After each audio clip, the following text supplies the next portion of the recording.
350 Mbps ये touch कर रहा है। तो मोबाइल क्या आपके लिए आइडियल सोल्यूशन है। एयर फाइबर भी कोई बुरा नहीं है ऑप्शन। आज ट्राई करेंगे देखने के लिए कि आपके लिए बेहतर कौन सा है, फाइबर, एयर फाइबर, मोबाइल में जो 5G आता है वो वाला, या फिर कुछ दूसरा ऑप्शन। मैं ना आपको कुछ चीज़ें दिखाता हूँ। तो एक और एयर फाइबर लग गया है। कुछ दिन पहले मैं आपको वीडियो दिखाया था, ये नहीं हुआ था इंस्टॉल। यहाँ पर भी एक एयर फाइबर ऑलरेडी इंस्टॉल्ड है और यहाँ पर भी एक है। हमारे घर के साइड में भी एक एयर फाइबर ऑलरेडी इंस्टॉल्ड है। मैंने खुद भी एयरटेल एयर फाइबर लगाया है। तो एयर फाइबर का जो प्रोसेस है वो अभी चल रहा है, बट बहुत लोग इसको लेके कंफ्यूज्ड है कि एयर फाइबर लगाना चाहिए, फाइबर लगाना चाहिए, या फिर जो आपका मोबाइल का डाटा है उसको ही कंज्यूम करके उसको ही यूटिलाइज करना चाहिए। मैं लाया हूँ एक फ़ोन अपने साथ। ये 5G कंपैटिबल फ़ोन है मेरा। आज ट्राई करेंगे देखने के लिए कि आपके लिए बेहतर कौन सा है, फाइबर, एयर फाइबर, मोबाइल में जो 5G आता है वो वाला, या फिर कुछ दूसरा ऑप्शन। तो कंपेयर करेंगे प्राइसेस क्या है, उसके सेटअप कॉस्ट्स वगैरह क्या पड़ता है आपको, क्या क्या बेनिफिट्स है उसमें, क्या क्या प्रोज है, क्या क्या कॉन्स है, या फिर किस सिचुएशन के लिए कौन सा इंटरनेट आपके लिए बेहतर होगा। पहले बात करते हैं मोबाइल में जो 5G कैपेबिलिटीज़ है। तो ये है मेरा फ़ोन, मैं यूज कर रहा हूँ iPhone 12। और अगर आप देखो तो मेरे पास ऑलरेडी 5G एनाबल्ड है। यहाँ पर अगर आप नोटिस करो तो मेरे पास ऑलरेडी 5G एनाबल्ड है। एक बार ना स्पीड टेस्ट करते हैं यहाँ पर क्या स्पीड आता है इसका। मतलब आप सरप्राइज हो जाओगे इसका रिजल्ट देख के।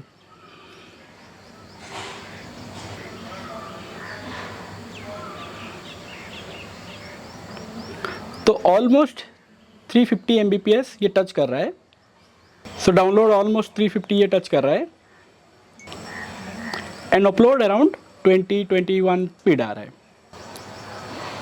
इन बिटवीन अगर आपने नोटिस किया होगा, एक मैसेज मेरे पास आया है कि 50% alert, you have consumed 50% of your daily high speed data limit. So हालांकि मैंने ऐसा कोई इंटरनेट अभी यूज नहीं किया है, ना तो मैंने यूट्यूब दिखा है ना तो कुछ दिखा है। मेरा जो प्लान है वो 1.5 GB वाला प्लान है, और 1.5 GB के बाद स्पीड रिड्यूस हो जाएगा या फिर मुझे इंटरनेट उतना एक्सेस नहीं मिलेगा। तो फिर ये एक दिक्कत होता है अगर आप मोबाइल डाटा यूज करते हो, आपको वहाँ पर लिमिटेशन मिलता है, भले ही 1.5 GB हो, 2 GB हो या कुछ। ये उन लोगों के लिए बेहतर है जो कांस्टेंट ऑन द मूव है, जो कि फ्रीक्वेंट ट्रैवल कर रहे हैं या फिर उनको इंटरनेट एज ए बैकअप चाहिए, उनके लिए बेहतर ऑप्शन है। बस एक 5G एनेबल्ड सिम होना चाहिए आपके पास और 5G कंपैटिबल एक फ़ोन होना चाहिए। सिम को आप इंसर्ट करिए मोबाइल में, कोई भी डाटा पैक रिचार्ज कर लीजिए 5G एनेबल्ड वाला जो भी प्लान होगा, और आप internet on the go use कर सकते हैं। बट इसमें खामियां क्या है, आपको मिलता है लिमिटेड कैप्स ऑन डाटा। कितना डाटा आप कंज्यूम कर सकते हो या कितना डाटा आप यूटिलाइज कर सकते हो। जैसे मेरे केस में 1.5 GB है, हो सकता है आपके केस में 2 GB हो।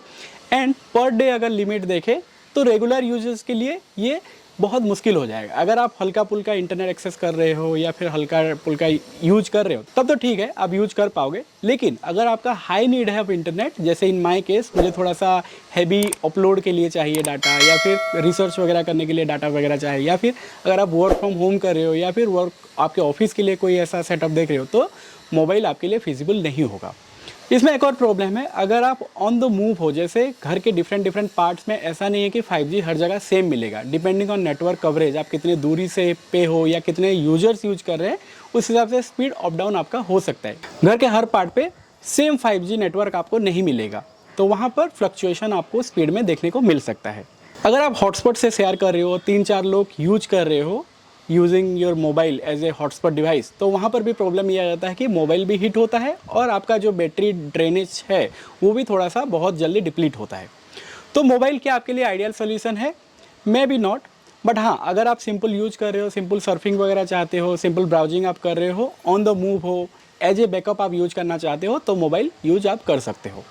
अब बात करते हैं एयर फाइबर के बारे में। एयर फाइबर भी सिमिलर टेक्नोलॉजी 5G के ऊपर ये काम करता है, बट एयर फाइबर में क्या होता है, आपको मिलता है एक आउटडोर डिवाइस और एक इंडोर डिवाइस। ऐसे अलाइन करके एयर फाइबर को लगाते हैं ताकि जो भी टावर है आपके नियर बाय सराउंडिंग में, वहाँ से नेटवर्क कैच करे, और नेटवर्क कैच करके भाया लैन केबल, और फिर वहाँ से एज ए वाईफाई आप उस इंडोर यूनिट से या वो राउटर से कनेक्ट करके आप इंटरनेट कर सकते हो।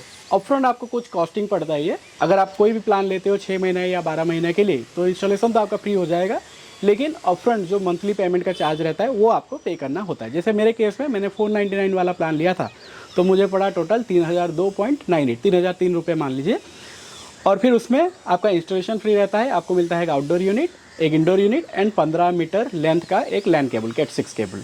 क्या आपको एयर फाइबर लेना चाहिए? ये उनके लिए बेहतर है जिनके एरिया में अभी भी फाइबर नहीं पहुंचा है। अगर आप कंपेयर करें between fibre and air fibre, fibre always थोड़ा सा अपर हैंड रहता है, क्योंकि फाइबर का जो स्पीड है वो रिलायबल है प्लस कांस्टेंट रहता है। एक डिटेल्ड वीडियो मैंने बनाया है, अब ऊपर में आई आइकन को क्लिक करके वो वीडियो देख सकते हो। अगर आपके एरिया ऐसा है जहाँ पर सर्विस थोड़ा सा उतना अच्छा नहीं है, बार बार तार टूटने का रिस्क है, तो फिर आई वुड प्रीफर कि आप एयर फाइबर ऑप्शन को चूज करो। एयर फाइबर भी कोई बुरा नहीं है ऑप्शन। जैसे मेरे केस में मैंने इससे पहले लगाया था एक फाइबर, बट उनका जो सर्विस था वो उतना अच्छा नहीं था, बार बार तार टूटता था। और एक बार जब प्रॉब्लम आ जाए तो आप भले ही कस्टमर केयर को कॉल करो या फिर जो लोकल ऑपरेटर है उनको कॉल करो, थोड़ा सा रिजोल्यूशन मिलने के लिए टाइम लगता था।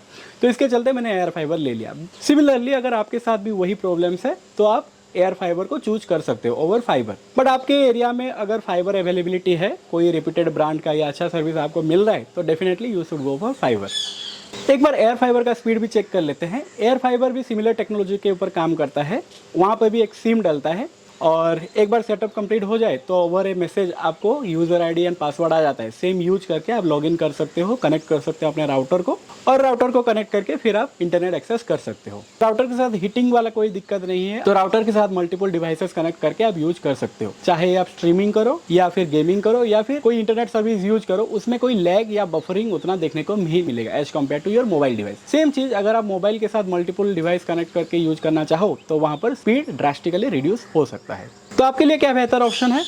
अगर आप ऑन द गो हो, मोबाइल इंटरनेट को एज ए बैकअप यूज करना चाहते हो, आपके पास 5G कैपेबल या एनेबल्ड फ़ोन है ऑलरेडी, तो आप 5G सिम लेके 5G वाला जो प्लान रहता है, कोई भी जियो हो, एयरटेल हो या फिर कोई भी वोडाफोन हो या अदर ऑपरेटर जो भी है, रिचार्ज करके आप यूज कर सकते हो। बट अगर आपको एक परमानेंट सॉल्यूशन चाहिए जहाँ पर आप वर्क फ्रॉम होम कर रहे हो या फिर ऑफिस के लिए आपको एक ऐसा इंटरनेट चाहिए रिलायबल जहाँ पर कोई ओवर हीटिंग या फिर हॉटस्पॉट के साथ एक और दिक्कत है कि वो कुछ टाइम के बाद अगर आप यूज नहीं कर रहे हो तो डिस्कनेक्ट ऑटोमेटिक हो जाता है। बट सेम आपके एयर फाइबर के साथ वो दिक्कत नहीं है। एक बार आप कनेक्टेड हो जाओ तो फिर ऑन द गो आप उसको यूज कर सकते हो। भले ही आप थोड़े से डिस्टेंस में चले जाओ एयर फाइबर से, फिर भी आपको स्पीड ऑलमोस्ट सिमिलर देखने को ही मिलेगा। जैसे मेरे केस में 40 Mbps मेरा प्लान है, तो मैं घर के किसी भी कोने में रहूँ तो मुझे आराम से बिटवीन 30 to 40 मिल जाता है। एक रेंज टेस्ट भी हमने कराया था, वो रेंज टेस्ट का डिटेल्स आप ऊपर आई आइकन में क्लिक करके देख सकते हो, जहाँ पर 20 फीट थोड़ा सा स्पीड रिड्यूस हो रहा था, but up to 20 feet access करना चाहूँ तो आराम से मुझे 35 to 40 Mbps स्पीड मिल जाता था। तो क्या आपके लिए एयर फाइबर बेहतर ऑप्शन है? अगर आप वर्क फ्रॉम होम कर रहे हो या फिर ऑफिस के लिए एक ऐसा इंटरनेट देखना चाहते हो और आपके एरिया में फाइबर अवेलेबिलिटी नहीं है, तो डेफिनेटली आप कंसिडर कर सकते हो एयर फाइबर को। ये था एक comparison video between your mobile 5G and your air fibre versus fibre. तो आप कौन सा चूज करोगे कमेंट में बताइएगा जरूर। होपफुली ये वीडियो में आपको कुछ इन्फॉर्मेशन मिला है। अगर वीडियो अच्छा लगा है तो एक लाइक कर दीजिए। अगर अभी तक चैनल को आपने सब्सक्राइब नहीं किया है, do consider subscribing to this channel. मैं ऐसे ही tech related, internet related problems and solution लेके आता रहता हूँ। मिलते हैं एक और वीडियो में। अपना बहुत ख्याल रखिए। बाय।